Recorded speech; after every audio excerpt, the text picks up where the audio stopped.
Coco Coir acts like an absolute sponge for your plants, holding onto crucial moisture while still giving delicate roots all the breathing room they need. But before you use the Cocopeat block of Coco Coir for your plants, you got to wash it first. Raw Coco Coir is processed near coastal regions, which means it comes packed with high concentrations of residual sodium and potassium salts left over from seawater. What happens if you use unwashed Coco Coir? If you skip the washing process and put your plants straight into unwashed coir, you can run into some serious problems.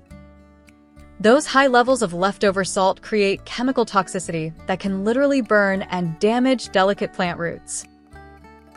Unwashed coir holds onto excess ions that block your plants from absorbing essential nutrients like calcium and magnesium, even if you're regularly feeding them.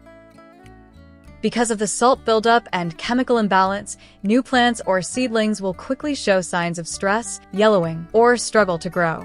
So, if you skip washing out those hidden salts, your plants are going to suffer. Here is the exact step-by-step way to expand, rinse, and prep your Cocopeat the right way.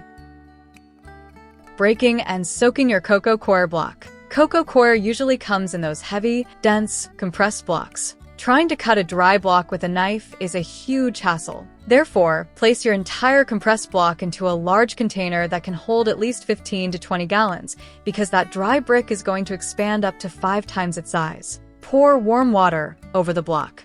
Warm water breaks down the compaction much faster than cold water. A safe rule of thumb is to pour water gradually, about 3 to 4 liters of water per 1 kilogram of coir, or simply fill your container until the water covers or heavily saturates the block, adding a little more if the outer edges remain dry as the block expands. Now, let the block sit undisturbed for about 20 to 30 minutes until it completely absorbs the moisture and falls apart into a rich, dark growing medium. Now comes the step most beginners skip, but it's the most important one for keeping your plants happy. Grab large handfuls of your expanded coir and squeeze out as much liquid as you can into a separate bucket or drainage area. Rinse the coir thoroughly with fresh water, using a mesh strainer or a fabric bag if it makes things easier to manage. Keep repeating this rinsing and squeezing process until the water running out of the coir looks completely clear instead of muddy or dark brown.